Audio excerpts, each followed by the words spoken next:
Okay, so today we are talking about generate your leads, and we have our compliance officer from the Eugene Market Center, Madeline Carlton, to take us through that today. Madeline started her career in real estate with Keller Williams in 2019.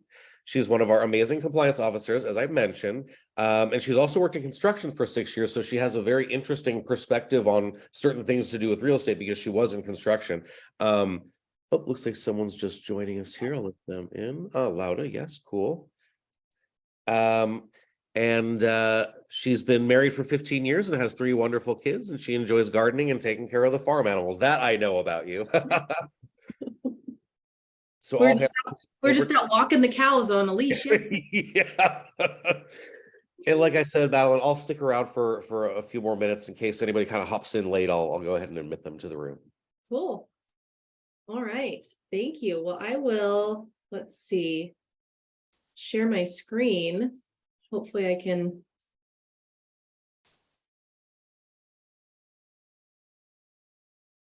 There we go. You all should be seeing the Spark Your Great Career Session 5, Generate Your Leads. So yeah, hi everyone, I'm Madeline. If I haven't, I think only one of you are down here I'm in the Eugene Springfield Market Center. I also do some remote help up in the Sunset Corridor office.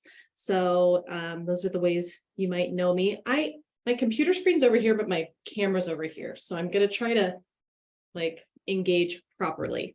But yeah, I've been working in real estate for just over 4 years now, and I love it. I think if I would have known what I know now 10 years ago, I probably would have gotten into real estate a lot sooner. So I'm excited that you're all here. Congratulations on starting your new career. And sounds like you guys are all doing some activities that are going to get you rolling and get you started. So I'm excited to be here. So today, let's see. We begin our lead generation segment.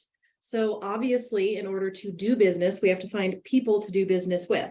These people are known as leads, and they fuel your business and growth in the present and in the future.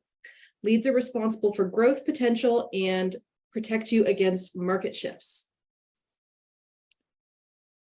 In this segment, we will explore the who, what, where, when, why, and how of lead generation. So, on my screen, it's just a black box. Oh, no. Okay. Thanks, Aaron. I just went before you got too far. I figured I'd let you know. I don't know why. Maybe I just need to do it this way. You folks that can manage 2 different screens at once, and I don't honestly know how you do that. I just have a tiny little laptop. Obviously, I can't manage 2 different screens at once. Obviously, I cannot. There it is. Okay, cool. I was trying to make it full screen, and then there we go. Okay, thank you, Aaron.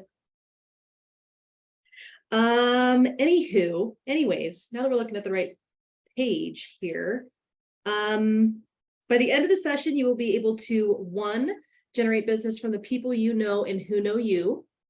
2, identify your sphere of influence and calculate the potential income opportunity. 3, categorize your sphere of influence and expand your search. And 4, apply best practices of lead generation. To start thinking about what we're going to learn today, go ahead and consider any questions you might have, maybe jot them down. That way we'll have some different times in our time together when we can kind of have ahas and questions. I also like to keep it informal. So if you ever have a question, feel free to unmute and just say, hey, quiet for a second, let me ask you a question. And I would be happy to have you do that. So on to the next page. First,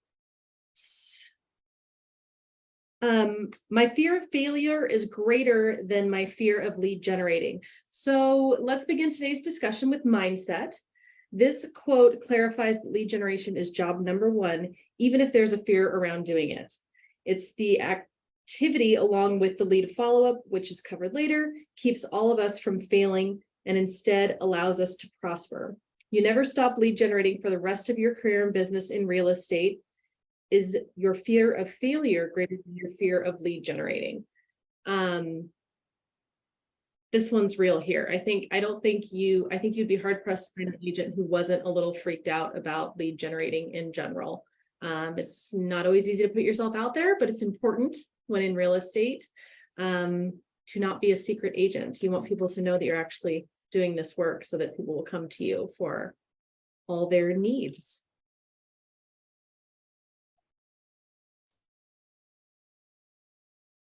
So these are the 6 core competencies of a business. You first learned about them in session 2. Lead generation is job number 1. Leads fuel your business, helping you reach your goals you have set for yourself. The more leads you have, the more business and success you can have. Lead generation includes, just to name a few, some of these following things. It includes talking to people about buying and selling real estate daily. It includes capturing accurate information, contact information, name, phone number, email, home address, any other information that a person is willing to give you so that you can follow up with them and talk to them regularly.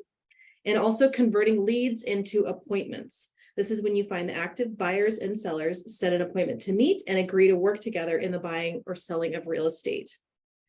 In the next 5 sessions, you will learn a variety of methods to gain leads.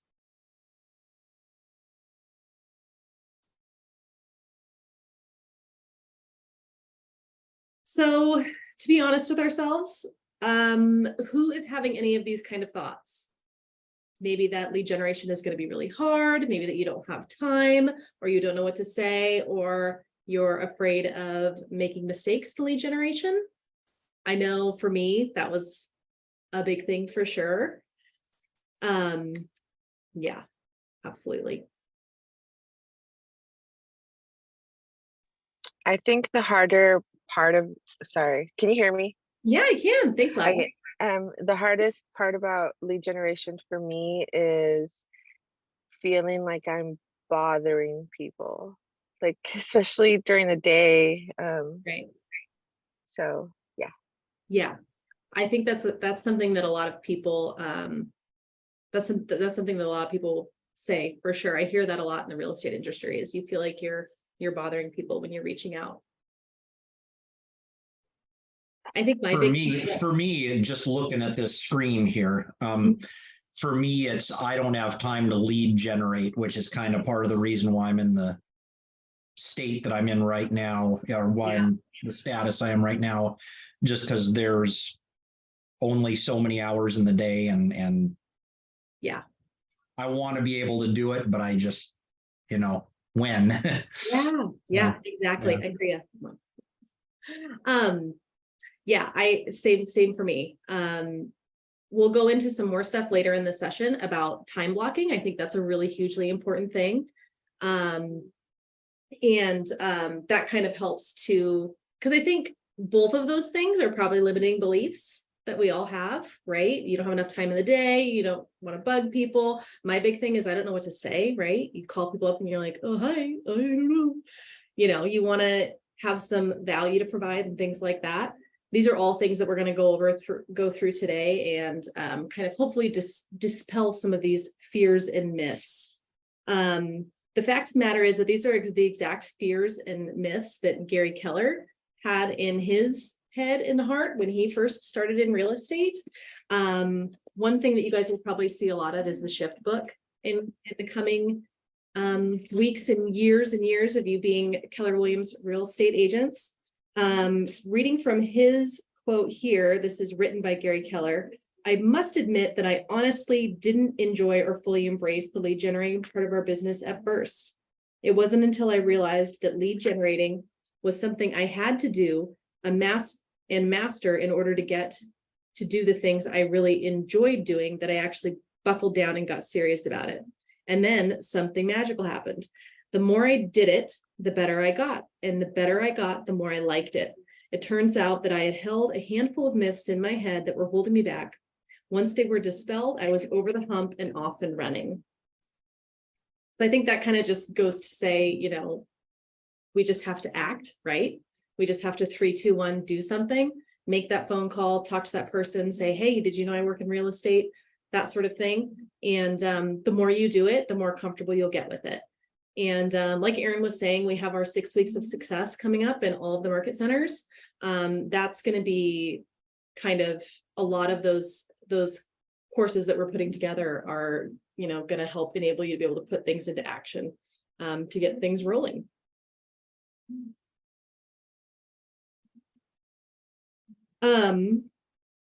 So Gary Keller had all those limiting beliefs, those fears and myths, and this is what he discovered to erase his limited thinking. You can feel free to jot these down in your participant guides. They can maybe encourage you also in the future.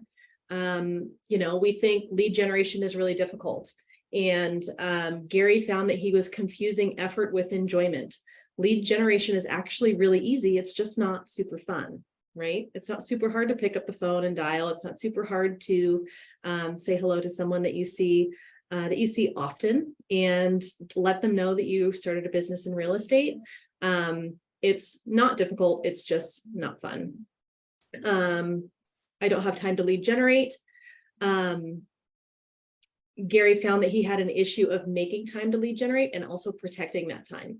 It's really easy to put something on your calendar and say like, hey, I'm going to do this at this time, from 9 to 11, I'm going to lead generate. And then, someone walks into your office and starts wanting to talk to you, or your kids need a sandwich or this, that, and the other thing. We need to just be able to protect that time to be able to lead generate. This is my big one. I don't know what to say. He had to get on the path of mastering the dialogue skills needed in this business. I know for myself, Aaron talked a little bit about before I was in real estate, I worked in construction a lot. And I worked in kind of a specialty area of construction where I was explaining the same thing over and over and over again to people on the phone, kind of, calming them down and saying, don't worry, this is something we can take care of. And I kind of developed, and I didn't even realize it until I was probably about 2 years into it. I had this script that I said just about every time. And it was the same thing. And I was actually just thinking about back to that today when I was doing this. In the beginning, it was always hard and I was always stumbling over my words and I was, trying to make things sound clear. And as I told people over and over again, I had that same script each and every day. It got easier and easier. And I think that is part of this right here is just getting on the path of mastering those dialogue skills, script practice. I'll go back to that 6 weeks of success that we're all having in our market centers here coming up. There are going to be opportunities to do those practices, see scripts, all that kind of stuff, and get comfortable with the language that you're using when you're talking to people. Another huge one, I'm afraid of making mistakes. Gary found that lead generation is nothing more than a set of tasks and skills that are well documented. We have the Shift book, we have the Millionaire Real Estate Agent book. In Keller Williams, we're made of all these models, and lead generation also has a model, and it's just a matter of figuring out those tasks and skills and doing them time on task over time. That is exactly what Gary Keller says. He discovered that time on task over time was the simple secret to his success. Just to keep on top of it.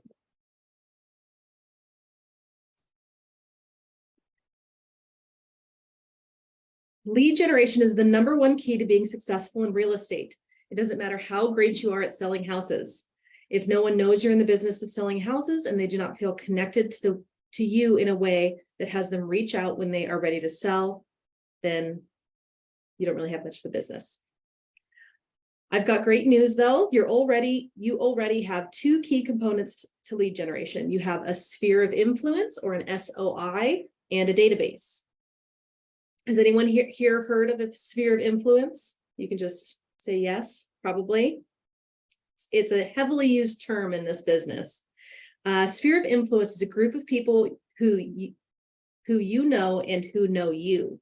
This is a group of people that you know, like, and trust, and that they know, like, and trust you, and therefore they're the people most likely to do business with you. And how do you access this group? Most likely you can access them through your phone or your everyday activities.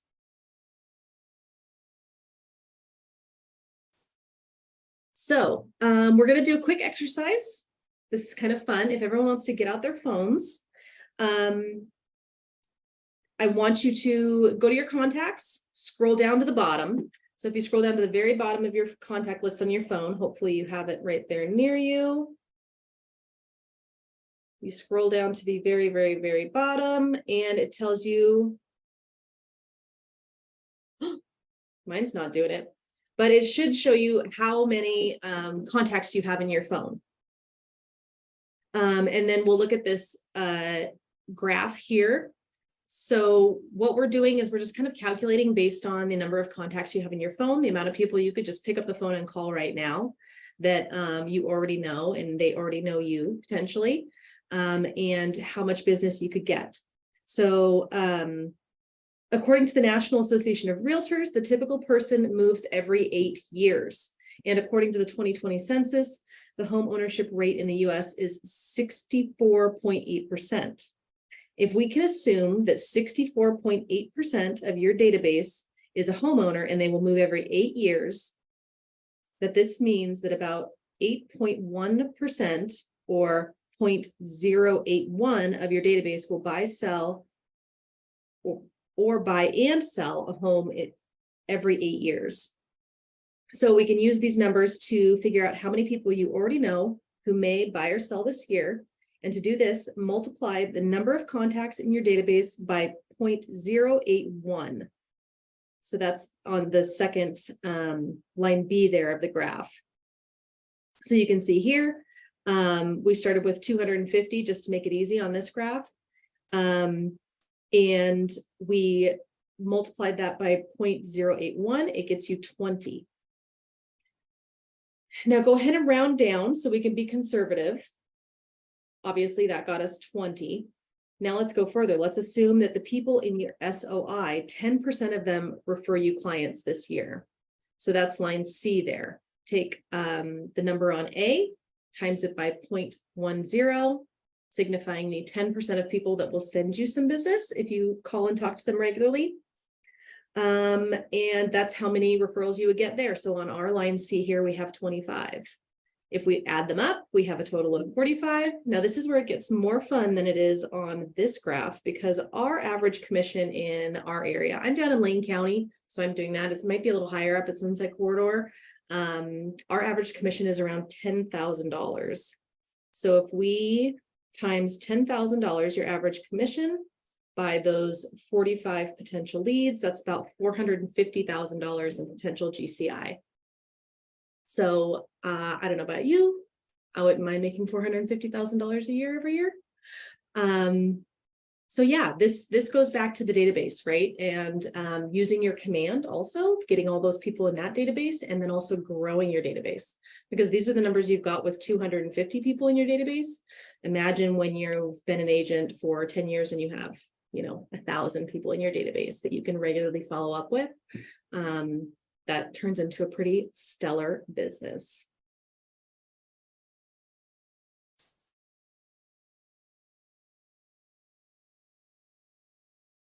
All right.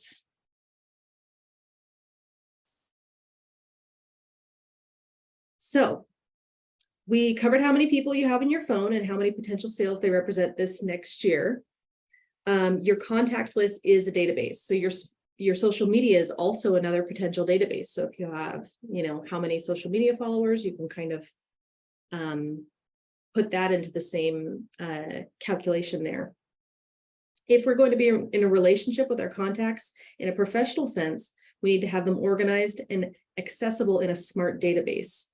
Although your phone might be smart, it is unlikely that your database is just yet. Today, we will touch on a bit of feeding your database. In the next session, we'll cover how to make your database smart. So you have an SOI, a database, and you've been generating leads from that database by communicating with it strategically. Now you're off to the races. Any ahas or questions from all of that? I love doing that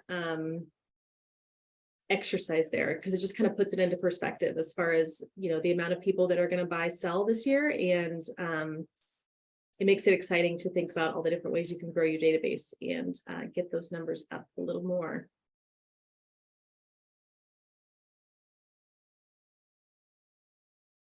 All right. Yeah, I mean, it got me thinking about when do I making time to make contacts and, and saying, I can't do anything else at this time because. So Yeah. it just got me kind of thinking about budgeting time, Yeah. my kind of thing. Yeah, I think time blocking is huge. When I'm really good at it and I get my calendar, you should see Sarah, our MCA here in our office here in Eugene. It's incredible, the calendar she's got going. It's just like she's got everything she's doing in a day in a little time block, and she's so efficient. And I'm not always the best. I'm not always good at doing it like that with like as good as her. But I do find when I have things really time blocked and I hold myself accountable to that, it's the days that I get the most done, both at work and at home, right? I even do that at home. I'll mark on my calendar when my kids get home from school, and then I'll say, all right, I'm going to clean the house for 30 minutes after that. And then I'm going to, spend some time with them and give them attention. And then I'm going to make dinner, all those things, whether it's real estate related or not, it really has the ability to get your mind right and make you productive. So. All right. So now that you've already begun lead generating, you have a database and an SOI or sphere of influence. Let's dig into the most important model in your business, the lead generation model. Lead generation, you will hear this over and over again throughout your career. It really is the most important activity. It's the first thing you need to know to start your real estate business, and it's the last thing you will give up doing yourself if you decide to start a team and leverage your business to the point that you are no longer involved in the day-to-day running of it. That's kind of exciting. I don't know if anyone wants to do that, but the idea of growing a team and then being able to take a step back and relax for a little bit and just let your team support them and keep them going sounds pretty cool. Think about that. What we're learning today is the foundation for a million or multi-million or even billion-dollar business. I think that's the coolest thing about real estate is there's no ceiling, right? Like you can just shoot for the stars and really go places. This is also why your time each day completing your daily success system along with your peers and facilitator is so important.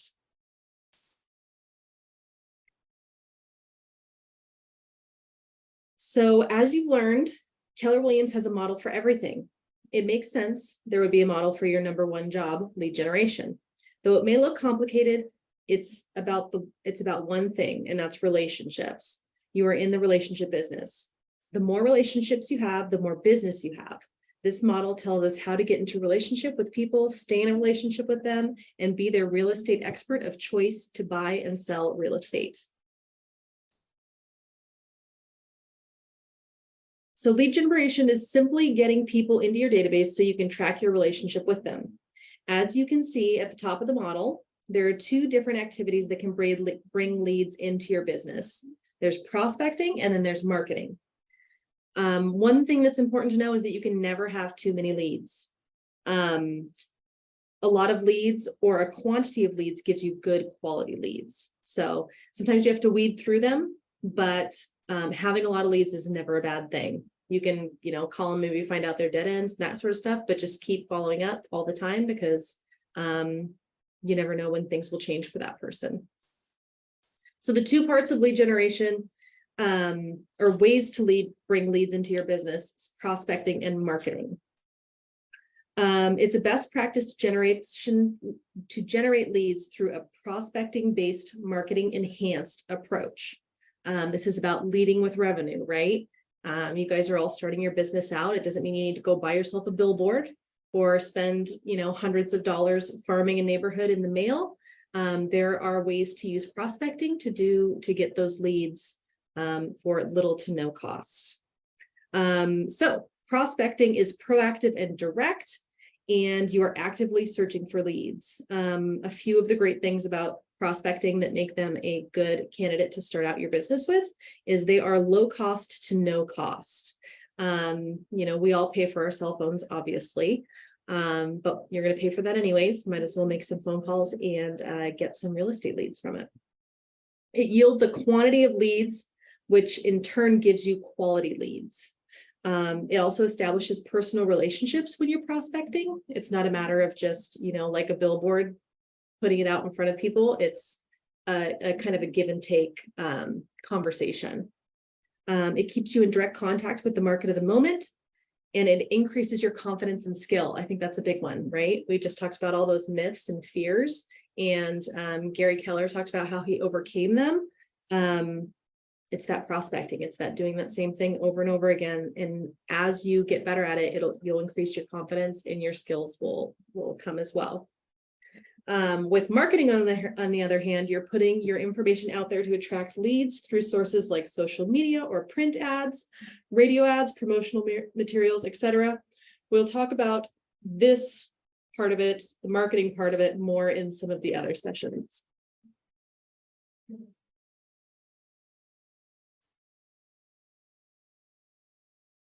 The market, your preferences, your budget, and your goals will usually dictate the types of lead generation you employ. Top agents track their most productive lead sources, which usually are sphere of influence, repeat business, referral, and online advertising. No single approach or method will bring you all the leads you need to reach your goals. A blended approach works best. No matter your approach, you should always be offering some form of value in exchange for information. That information is what you need to continue the relationship. So you're giving some value, and they're giving you their phone number or their email or some way to talk to you so that you can keep following up with them. Like it says here, a blended approach works best, right? Like, and also tracking things as well. If you make, 100 phone calls to expired listings and you get nothing, that's not likely, first of all. But if you did, that would be something to maybe take away and replace with something else that works, right? We don't want to be doing the same things over and over again that don't work. Although you won't rely on a single source for lead generation, you also aren't going to do all of them.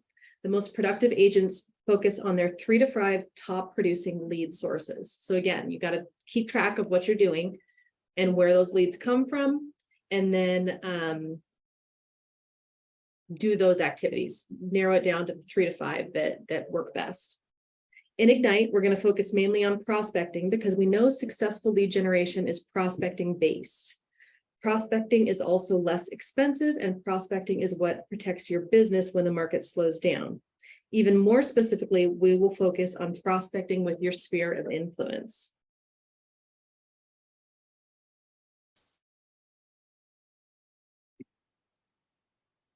As you gather people's information through prospecting or marketing, or have generated the lead, the next step is to put that information into your database. A database is simply a container that holds the information for all the leads you have generated. If you're looking for a cost-efficient tool to build out your smart database, Keller Williams has Command. Command is more than a database. With this platform, you have access to interconnected tools to support you from lead to close, all while maintaining your relationships. So probably all of you have already done the orientation and gotten everything into Command. 11 on Wednesdays. We do every other Wednesday now, so I think we have one on this week. There's a class with Tom that he does. It's different from the tech orientation and stuff like that you do one time, but Command class with Tom, it's called Command Your Business. That's where you learn you can learn and get a refresher on how to put contacts into your database and get that working for you. A smart database provides you with the ability to have planned and meaningful communication with those in it, which keeps you in a relationship. You can think of your smart database as a data bank because it generates money from you. There's nothing more valuable to your business than your data bank. We use the terminology of leads and contacts to categorize people in our database. So leads are people who you have earned the right to at least have a one-way conversation with. Contacts are people you have held a two-way conversation with and with whom you've established a value-based relationship. So far in your success system time, you've been communicating with your sphere of influence, people who you know and who know you. These people are contacts with whom you have implicit permission to have two-way conversations. Leads are people who have shown interest in the service you offer and provided in a way for you and have provided a way for you to contact them. However, they have not yet engaged in a two-way conversation with you. So, like a few good examples of leads would be like people maybe who follow you on social media. If you meet someone at an open house, like I think Kelly said he was doing open house this weekend. If you meet someone at an open house and get their contact information, that's a great lead. That's someone who's actually out looking at houses. So they're obviously interested in houses. Open houses are my favorite way to meet people because, you know, they're walking right in the door and they're right there in front of you, and you can really create a good warm lead there. Also, people in your neighborhood might be leads. If you do any prospecting around the neighborhood you live in, those would be good leads as well. Your database is organized into these two buckets, leads and contacts, because the way you communicate with each segment is unique.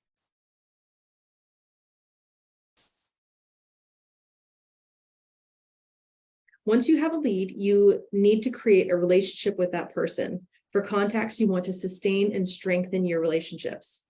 This is just an introduction into what sustaining relationships looks like, since we have a whole section on lead follow-up later in Ignite.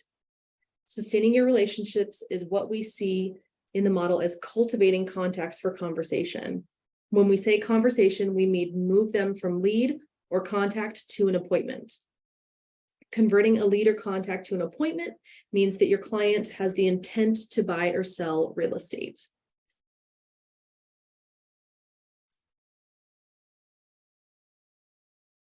Each time you reach out to a person in your database, that communication is called a touch. A purposefully planned series of touches is called a campaign. A coordinated campaign of touches over time puts you in front and center in people's mind when they think of real estate. These touches are how we nurture and strengthen relationships.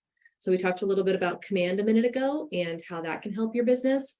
They talk about campaigns here, right? Each time you reach out to a person in your database, that's touch. And when you put them all together over the course of a year, it's a campaign. And that's something that can be set up in Command, different campaigns to keep you on track with keeping you in touch. I think that's the biggest thing, is it's easy to say like, oh yeah, I'm going to call that person in a week. Oh, I'm going to call that person, you know, they said maybe in a month. So I'm going to call that person in a month, but actually reminding yourself to do that. And there's ways you can do that in Command, or you can, you know, put a reminder in your calendar in your phone or things like that. That follow-up is really important, but that's in another segment in Ignite coming up. Having someone in your database doesn't make them your client. Reaching out to them consistently and systematically with value and deepening your relationship will lead them to choose to be your client. One way to consistently and systematically reach out to your database is through automated touches. Oh, I was just talking about this. In Command, you have access to smart plans and opportunities. These tools provide you with the option to automate your emails, text messages, and even set up notification to remind you to call your leads and contacts. And fortune is in the follow-up, they say.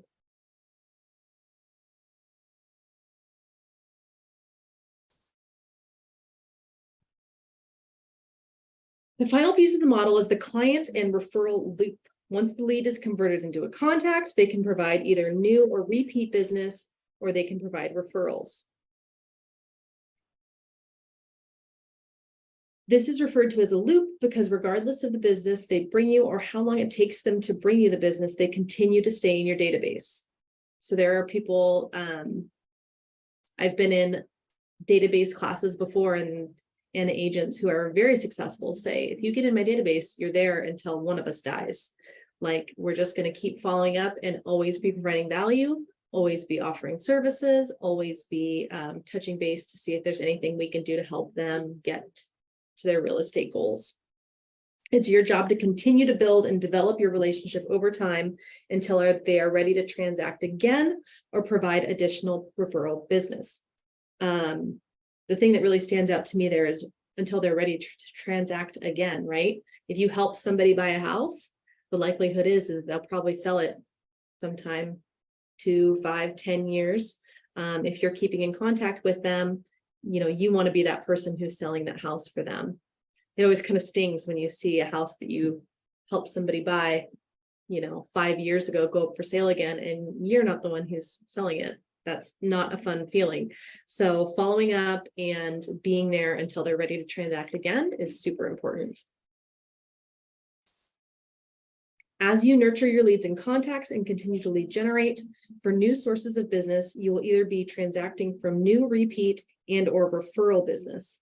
The most important thing to remember is that the lead generation is something that, one, never ends. Like I said, once you get in my database, you're there until one of us dies. Should be time blocked daily for best result. Kind of what Corey was talking about. It's hard to, find that time to do it.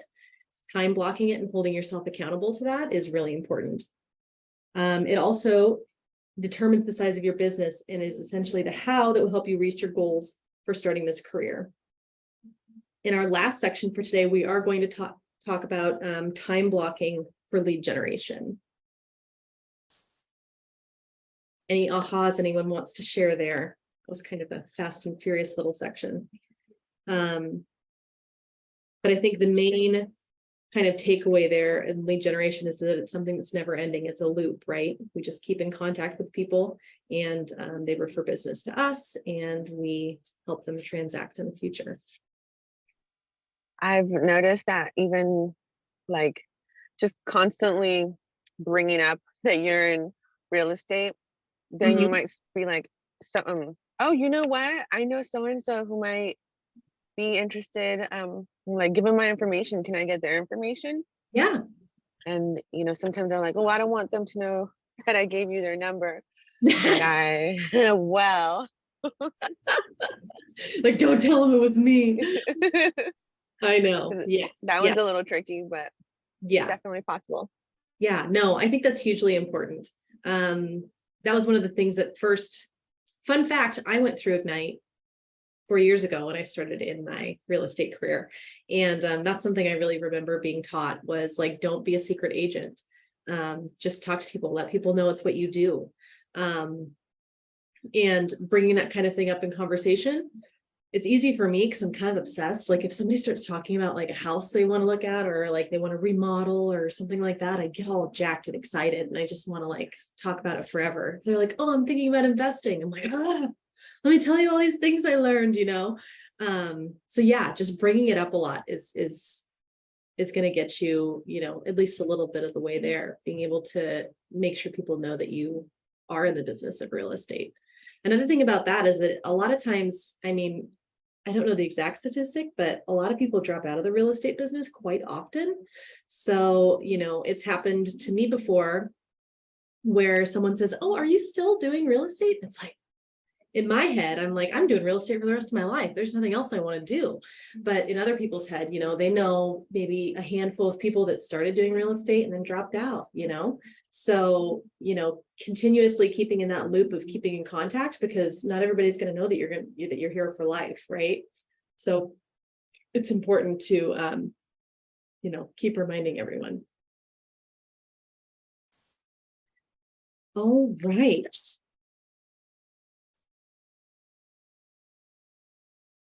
So in previous sessions of Ignite, we've touched upon your sphere of influence. Today, we're going to be digging a little deeper into your sphere of influence and why it is so important to your business.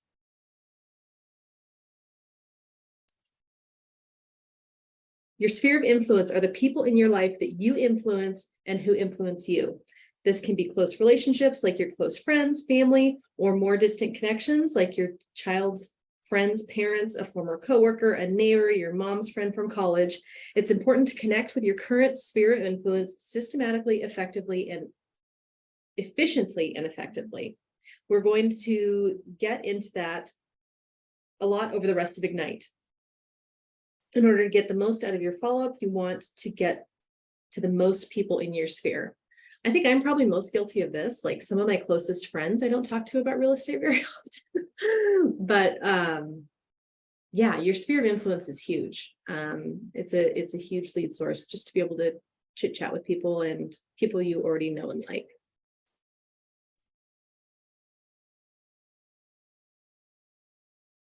So let's expand beyond your immediate relationships. one way to expand your sphere of influence is to change how you think about the relationships around you. Let's look at these 15 categories and see if we can expand on the roles or relationships you may have within each category. So these are just several categories of people that might be in your sphere of influence. Professional services, doctors, therapists, dogs trainers. I know one agent who does a lot of business in this office talks about her divorce attorney. She got a divorce a number of years ago. Now her divorce attorney sends all the listings and buyers her way, and it works really well. Personal services also, the girl who does your nails, if any of you get your nails done, your hairstylist, your massage, your trainer, your babysitter, all those people. One that I really love is other small businesses, right? We're all a small business. We've got people who also are small businesses who also want that business coming their way, to be able to connect with those people from your sphere of influence. If you have friends who also have small business, and say, hey, if I hear anyone who wants to buy a car, I'm going to send them your way. Hey, if you hear of anyone who wants to sell their house, will you send them my way?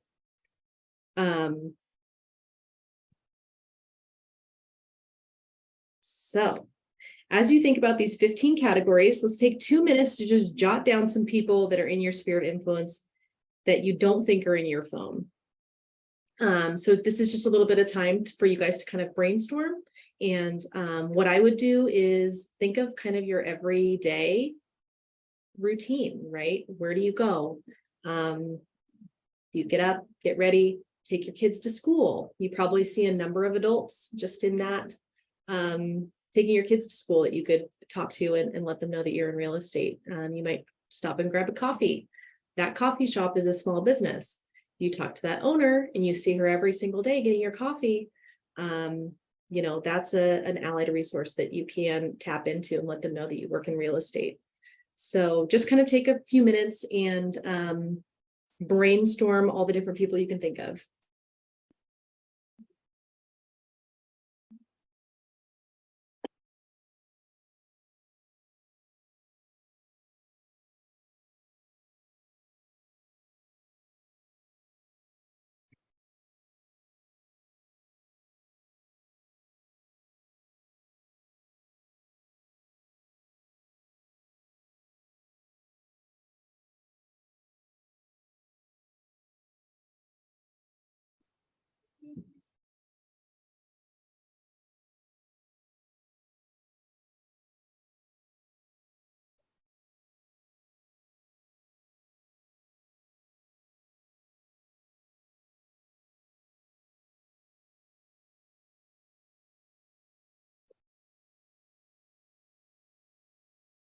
Now, if you take a few of those people, so depending on, it's kind of a quick little brainstorm, I didn't give you a ton of time, but if you take all those people and do that same calculation that we did before, figuring that times it by the 0.81 of people who potentially would sell or send you business, that actually turns out that your sphere of influence is already even bigger than you thought. Keep that list and talk to those people. And it's just going to keep building your business. Okay. We're going to shift your mindset yet again. I want you to think back on your day yesterday. We're going to take just a couple minutes and think back on the time from when you got up to the time you went to bed. When you woke up, what did you do? Did you call your mom? Did you look at the news on your phone? Did you check your email, wake your kids up, grab your workout clothes and go for a run? Just take yourself through your day and take a minute to write down where you went and what you did.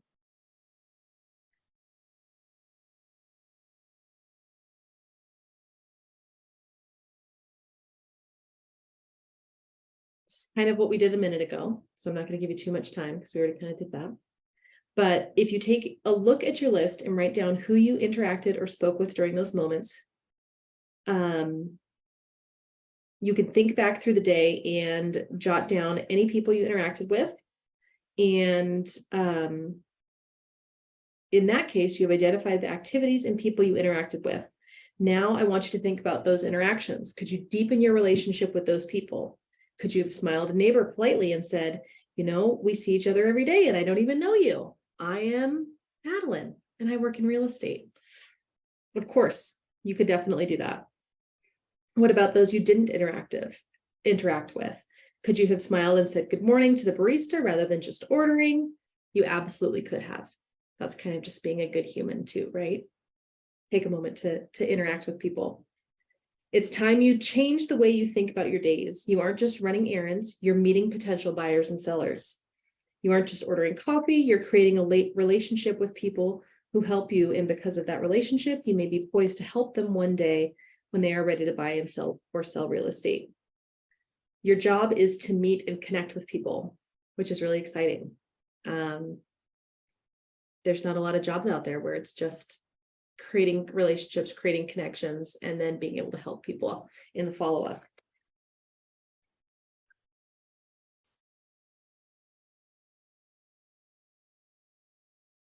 Let's see. That is how you build your sphere of influence day by day, is just deepening those relationships, connecting with more and more people. I know for me, probably one of the best places where I meet the most people is my children, right? Like I'm always taking them to soccer practice, always taking them to softball. I'm in the PTO at the school and connecting with all those people and making sure that those people at least know that I'm in real estate. And then when they see me every single day, I stay front of mind when they need something. As you saw in the last exercise, sometimes all you need to do is think about things from a different angle and you can achieve more. You found more members of your sphere of influence simply by viewing them as categories of people you know. At KW, we have a coaching program called BOLD. We talked about how it's not actually coming to our market centers this spring, unfortunately, but we have replaced it with the 6 weeks of success that I would encourage all of you to try and get in on. BOLD stands for Business Objective, a Life by Design. One of the great things about BOLD is that it helps you create a mindset of abundance and growth. BOLD helps you shift your mindset using BOLD laws. This is one of those laws. Change the way you look at things, and the things you look at change. Just like what we just did in that exercise a minute ago, just thinking about your daily activities and how you could connect with the people around you a little more to hopefully grow your real estate business. Being a successful agent is about finding more people to help and serve in buying or selling them their homes. When you change how you look at your world, you will find more of those people that you can help. Anybody have any ahas there and realize somewhere new that perhaps they could connect with people and create more business for themselves? So I'm doing this Ignite, the beginning part of Ignite. I caught on at the last part of it. So I have a little bit more of like things that I've been doing and whatever. Anyways, so volunteering at school is actually such a good one because the people who actually volunteer, they're there a lot. And so you get to build this relationship. And then, you know, I've had a couple people that I've been able to talk to because I've volunteered. And they're like, well, not right now, but I know that we'll be looking to sell in the next year or so. So it's like, and then I'm going to see them for the next 4 or 5 years. So exactly. And the cool thing too is that you're also at your kids' school, like you're involved in their lives too, right? And it's not like you're finding them a babysitter to go out and lead gen. You're lead genning in the place where they are all the time. And it's, to me, that's easy, right? Just being able to go and do your normal stuff. We have an agent here in our office he was actually one of our founding members, and he talks about the years that his kids were in sports were some of his best years because, you know, he would just mention that he was in real estate. He met all these people, he was talking to people, you know, he developed a trust, his kids' friends, that sort of thing. And that generated leads as well. So yeah, I think that's huge. A lot of agents, it's this really great, like twofold awesome thing that we can do, right? Where we can go volunteer, be on the board of nonprofits and those sorts of things. And we're doing good for the community. And at the same time, we're meeting people who could potentially, we could potentially do business with. So it's pretty exciting. All right. Now we've talked about the lead generation model and why your SOI is one of the most important lead generation sources you have. We've also talked about just how many people are already in your SOI and expanded it by shifting how we think about it. Are you ready to expand your sphere of influence even further? Yeah, we are. A good touch campaign consists of several types of interactions, face-to-face, email, handwritten notes, etc. In order to complete these touches with everyone in your SOI and database, you need to have all their contact information. Contact information is important because we want to reach out to them in various ways. A handwritten card makes a big impact, yet it's more expensive and a little more time consuming than an email. A handwritten card may not be the best channel for a lot of information. Imagine mailing an update to the homes that have sold in your SOI's neighborhood versus sending them an email. With the email, your SOI has the ability to click on the hyperlinks and learn more about the homes in their neighborhood. Not only do you want contact information, but you also want to gather their personal information. Why do we want to gather personal information? Because it gives us something to reach out about and helps us know their needs better. It goes back to that one fear or limiting belief that we had. Sorry, I got a text from my husband about our childcare. I was just looking at why do we want to gather the personal information? It goes back to those fears that we had. Like me, I was always like, I don't know what to say. Well, if you're calling to say happy birthday, that's really easy, right? If you're calling to say, hey, happy home anniversary. We, bought that house for you 1 year ago today. Isn't that exciting? Doesn't time fly? Like that sort of thing is easy to reach out. We want information like their birthday, where they're from, potentially their children's birthdays, if they have pets, like those sorts of things. If someone has a dog, you can send them an email on, National Dog Day. You can even send them a dog bone to celebrate. People love that kind of stuff. And it shows that you actually care about the person rather than just the business, because that is true, right? We have these relationships, we care about these people, and being able to reach out and touch them in a way that is impactful to them is important.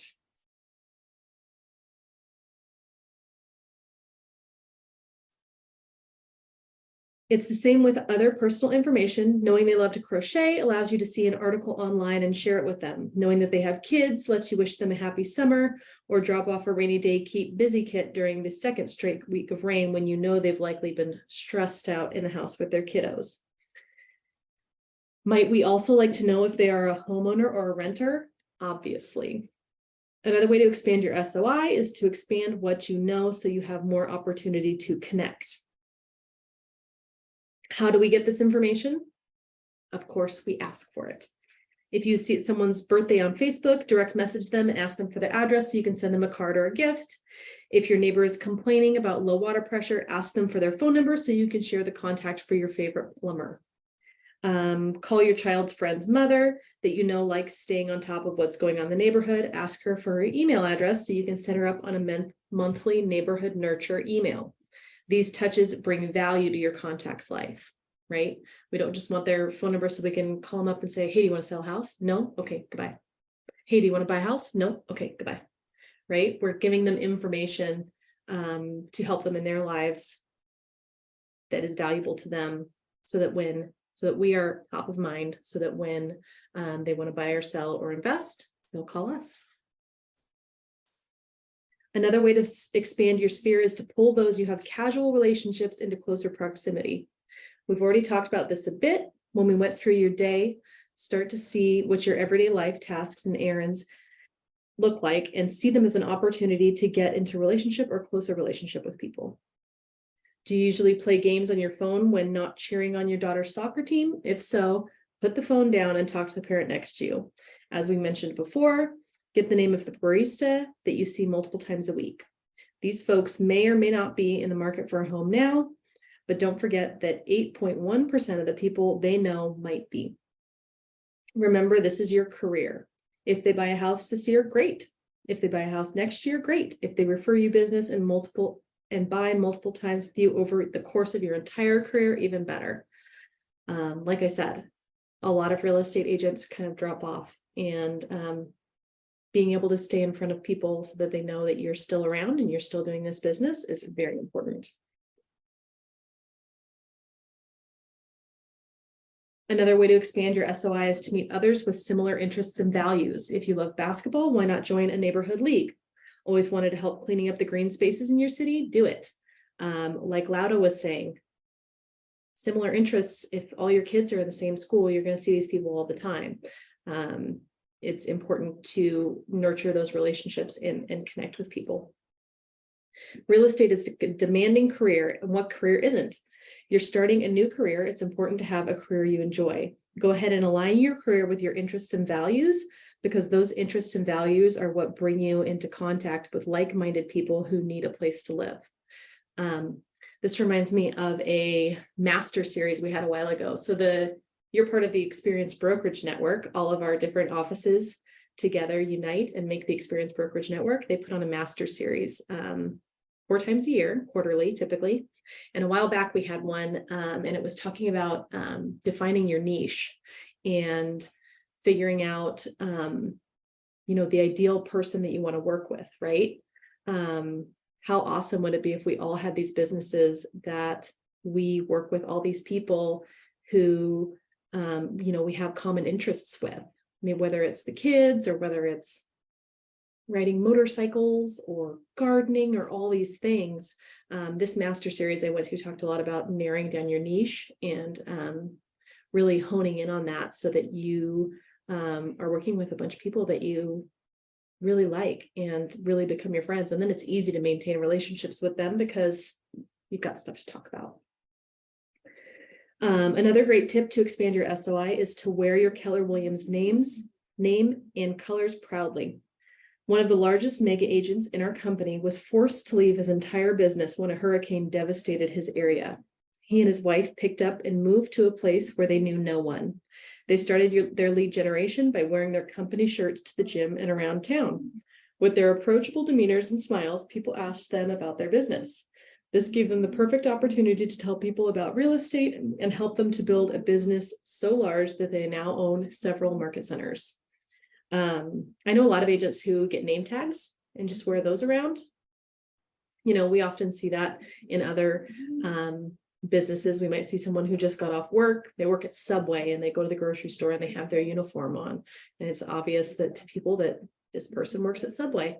It can be the same for real estate. Get a little name tag, and it creates an opportunity to start a conversation with people around you. I wear my pin. Sorry. No, exactly. It's true. Like on everything, like even my, when I'm in comfy clothes, I wear it and it stands out and people are like, oh, what's that from? Oh, I'm like, it's my realtor pin. Yeah, exactly. That's so good.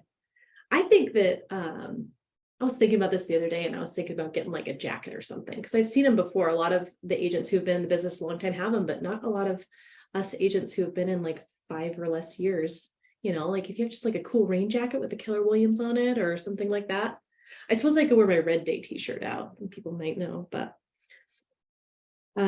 change the way you look at and the things you look at change. You no longer have errands. You now have the opportunity to get in relationship with people and learn how you can help them. Like Lauda said, she's wearing her realtor pin everywhere she goes so that people know she's a realtor.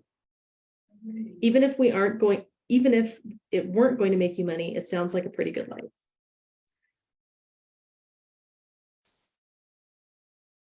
When we discussed the lead generation model, we saw that our business will come from new, repeat, and referral business. Remember, your sphere of influence are those people who know you, your reputation, and your professionalism, and are likely to give you referrals. Like you, they know lots of people and have their own sphere of influence. And guess what? Most of your sphere of influence wants to help you succeed in your real estate business and are eager to help. You need to be sure your sphere knows that you're a real estate agent and that you want to work with their friends, family, coworkers, and acquaintances. I think that's a really important key that a lot of people skip over. And we had a panel here at our office a while back, and one of the mega agents that was on that panel talked about that. She said she realized that everyone knew she was a real estate agent, but she wasn't doing a good enough job letting people know that she wanted to work with them.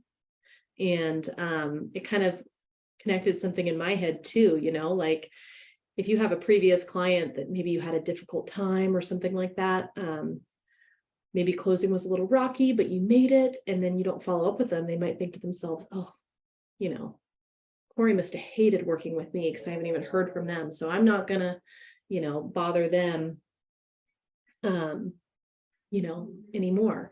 You want to not only let people know that you're in real estate, but you want to make sure that people know that you want to work with them.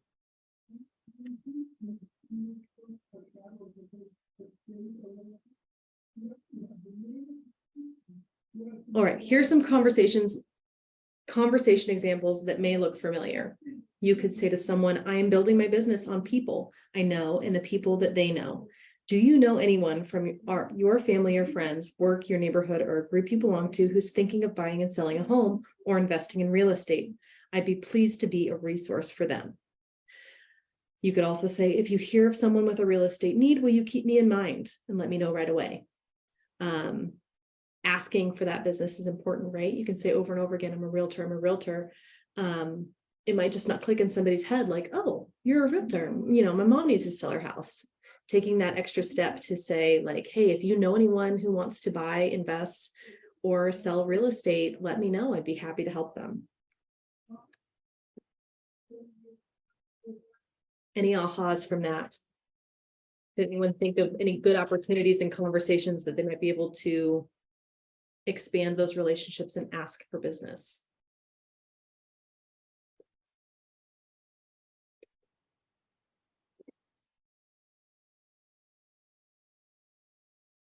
I think my biggest thing is just, like I said, realizing that it's not only a matter of, you know, letting people know that you're a realtor, but also that you want to work with them. Or knowing how to have those conversations, like you say, sometimes you don't know what to say because sometimes people will ask you questions that are kind of like tricky. But definitely, like I would definitely recommend going to scripts practice. Yeah. Because even if you are still not, like there are moments where I don't speak out or I don't ask questions, but between the instructor and, you know, someone else who might be joining they go back and forth with like real life, like questions that, you know, and they do really good about acting out these scripts. And so it's just practice. Yeah. I think for me also too is a matter of, you know, it's pretty often that I talk to people about real estate that people will say something like, oh, how's the market? Oh, this, that, you know, and I'll answer their questions. I'll, you know, show them how knowledgeable I am, all that kind of stuff. And I go, okay, you know, cool. It was good to see you. Goodbye. Right. And probably the better thing that I could do is say, you know, answer their questions, show them how knowledgeable I am, and then say, hey, you know, by the way, if you know anyone looking to buy, sell, or invest, send them my way. I'd be happy to help. You know, that way you're following up that conversation, right? You always want to have that ask out there, right? It's easy to talk about real estate and talk about the things that I'm passionate about. Like if somebody wants to remodel their house or those sorts of things or invest, it's easy to have those conversations, but following it up with the ask is super important. The people know you actually want to work with them.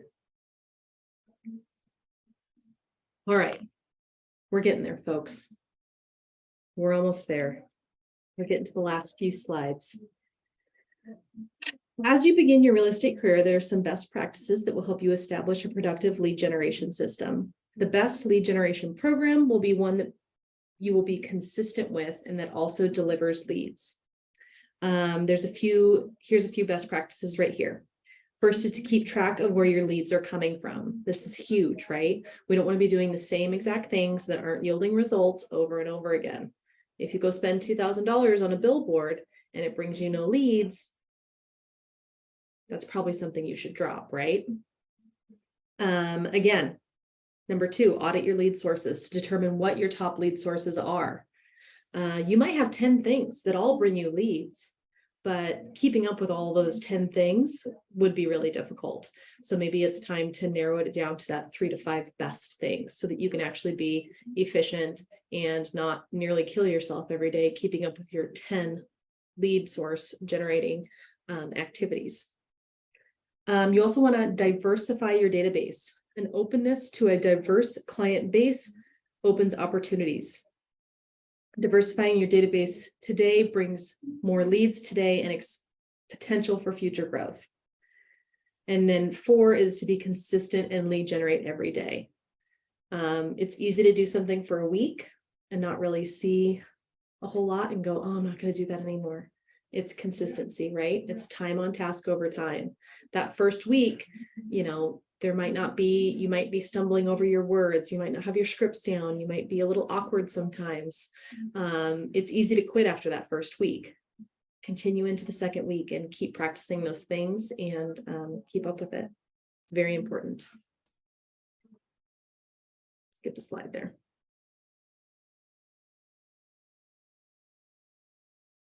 An additional best practice would be time blocking your lead generation time and protecting that time block. Top agents time block lead generation first. Most top agents lead generate for 3 or more hours a day. It's best to schedule your lead generation time. That is, take action on your job 1 before anything else. So scheduling that lead generation time in the morning is really important. It's kind of like that morning workout, right? We don't really want to get up at 6 a.m. and run, but if we do it, we know we're done for the day, right? So if lead generation is something that you dread, maybe start it at 8:30, 9 in the morning and be done by 10. And then you can feel good about the progress you made and the contacts you made and go into your day, the afternoon for appointments, showings, and those sort of things. Just get it over with early in the day. Block this time on your calendar as essential. It's important to your business as brushing your teeth every morning is to your health. You've been doing this in your daily success system since the beginning of Ignite, and you will continue with this schedule after Ignite for your entire career. This time consists of a few activities: preparing your mindset for success. So you can see there, number 1, prepare mindset practice call list. That scripts practice class that we have on Zoom nearly every day. I think it's Tuesday through Friday, I want to say. I don't think they do it on Mondays. That's a great way to start your day.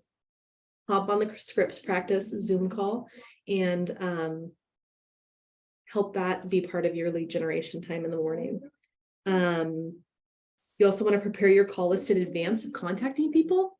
You can do that in a variety of different ways. I know some mega agents here in our office, they will simply go alphabetically, right? Their call list for the day is from their database, first names A through F. Depending on how many you have is how many letters you can fit into the day, right? But it makes it so that it's a concrete standard. You're calling all these people and you hold yourself accountable to that. 2 is that take action and have those conversations, right? So first you're preparing yourself, your mindset, your practice, your call list.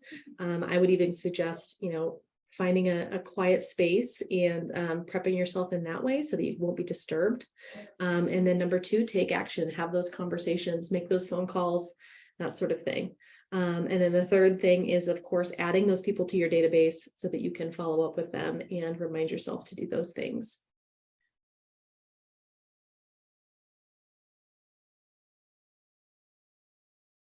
Battle distractions. Lead generation is hands down, without a doubt, no competition, your number 1 most important thing to do in order to succeed in this business. Therefore, you must mark off time to do it and do it well. Here are 4 things you can do to protect your lead generation time once you set it. First is build a bunker. Find somewhere to work that takes you out of the path of disruption and interruption. Think about, just for yourself right now, where's that place where you can build a bunker? Is it maybe your home office? For me, it's here at the Keller Williams Eugene Springfield office. I don't get bothered a ton here by my children and things like that. If I were to try to lead gen at home, I would be getting asked for peanut butter and jelly sandwiches every 2 seconds. So find that space where no one's going to disturb you, even put a sign up on the door, and build that bunker to get things done. It's also important to have all the supplies you need, have snacks, have water, all those sorts of things. You can build your bunker and put yourself in there, but if 10 minutes into it, you're like, I'm thirsty, you have to go out, that's going to kind of set off your routine. Sweep for minds. This means anything that will distract you or take off your focus. Turn off your phone. If you're using your cell phone for lead generation purposes, you obviously can't do that. Shut down your email, exit your internet browser. Don't get distracted and start scrolling. If you work in an office space and you have like a landline phone to make your phone calls on, I would use that. Leave your cell phone outside. That way you're not getting distracted by any texts that come in or things like that. You can also enlist support. Tell those most likely to seek you out what you're doing and when you're available. So let people know I'm unavailable from 9 to 11. I'm lead genning at that time. Please don't bother me.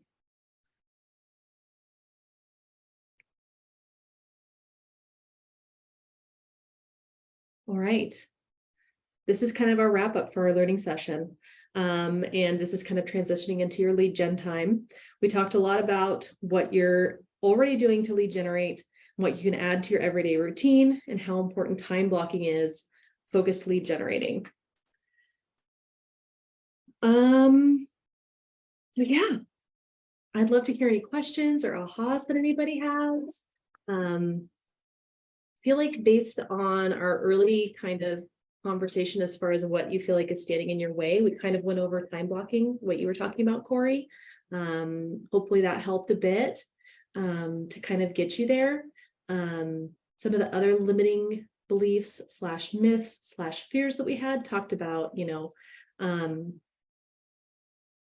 not knowing what to say. Another great resource is that scripts practice in the morning if you guys need that.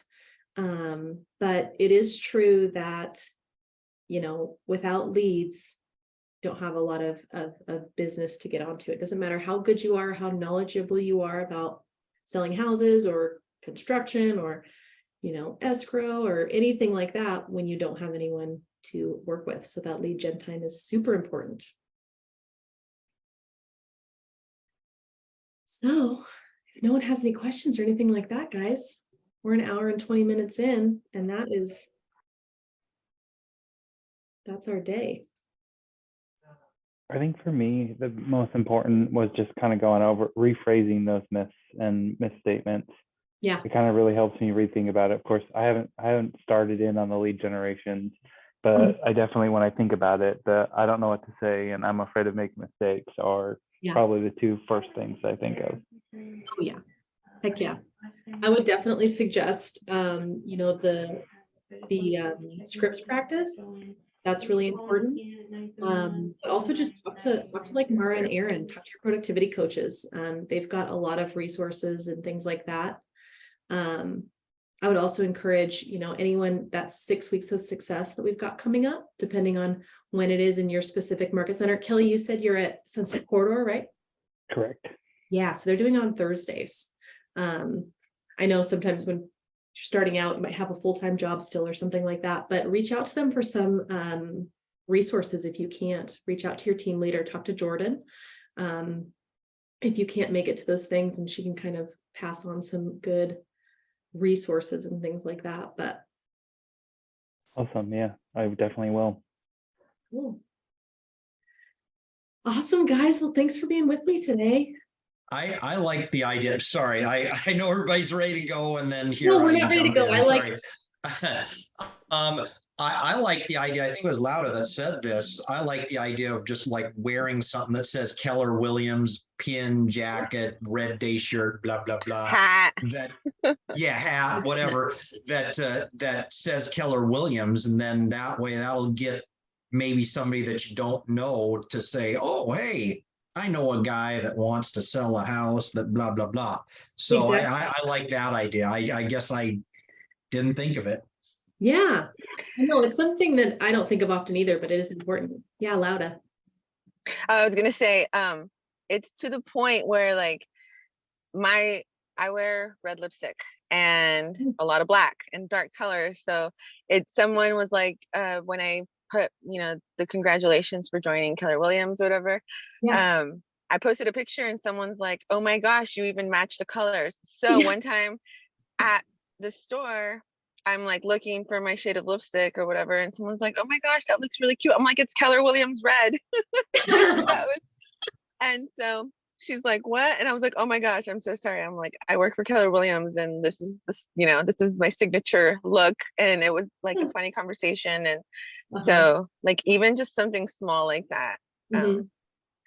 like a hat, even, wear it. You'll Well, have people ask you. yeah. Well, it's interesting to me how many times we see people out with, like they're like if someone works in, like I used to work in construction. My husband works in construction. All he wears is like company provided like stuff with the logo on it all the time. And we don't see it a lot with real estate, but I think it's important. It just happened just the other day. Somebody walked by me at my daughter's soccer game and she had a real estate shirt on. And I was like, oh, I didn't know you were a realtor too. Like, whoa, like we made that connection, even just outside of, lead generating, you're making connections within the community as well. And people can Use your dog. my dog. Get like a bandana for your dog or Yeah. something and take them to the dog park, go for a walk. Someone's gonna be like, oh, cute dog in a cute little bandana. And I'm like, oh, it's Keller Williams. I don't know, something. Exactly. Put an air tag on your dog and just set it free. And then whoever brings it back, well, you'll have they might think you're irresponsible. Actually, don't do that. But it's true. I love that you guys have come up, like, it seems like you've all kind of got a little aha of like, this is something more I can do, right? This is something else that I can do on top of what I've already been doing. And some things are so easy, like putting on a coat, right? Like you're wearing one anyways, might as well, spark a conversation in that way. So yeah, awesome, guys. Well, thanks for interacting. Sometimes I teach these and nobody talks to me. I just have black screens the whole time. So this was super fun. Feel free, let's see, I'm going to stop share. Feel free to reach out. Like I said, I work mostly in Eugene, Springfield. And I do some at Sunset Corridor, but I'm putting in my number and my email in the chat so you guys can have it if you need it. Like I said, I'm in compliance, so I'm a lot of contracts and boring stuff like that, but I like to help with anything. So yeah, off to your lead gen. Congrats on starting this new career, and I'm excited to see you guys down the road. Thank you. Have Thanks a good so day, much. everybody. Yeah, see you guys. Thanks. Have a good one. Thanks, you too. Bye. I actually had a quick question. Oh, Is yeah. there any way I could get a copy of the slideshow so I can relook over it a little bit? Heck yeah, you can. I can throw my email into the chat real quick. Yeah, stick your email in the chat and I'll send it to you. And then you've probably gotten your Ignite book, correct? Have you gotten that yet from the office? I have not. Okay, so there's a folder that has a lot of this kind of, it's not a folder, it's like a 3-ring binder notebook. Okay. You'll get that has a lot of resources and worksheets and stuff like that in it, but I'll send this to you anyways as well. Perfect. Perfect. Oh, you're on the McKillian group. Awesome.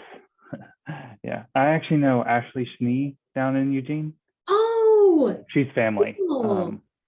So she Oh, actually is the one who got me in for Keller Williams. So. Oh, that's awesome. Yes, we love Ashley down here. She's a cornerstone in this market center for sure. She does For a lot sure. for all of us. So that's awesome. Cool. Well, welcome, Kelly. Thanks. Yeah, I'll shoot you this presentation so you can go over it, and then also check in at the office, check with Jen Seidelman, and Sounds you should get your Ignite book. But awesome. Thank you so much. you bet. Have a great day. You too. Bye.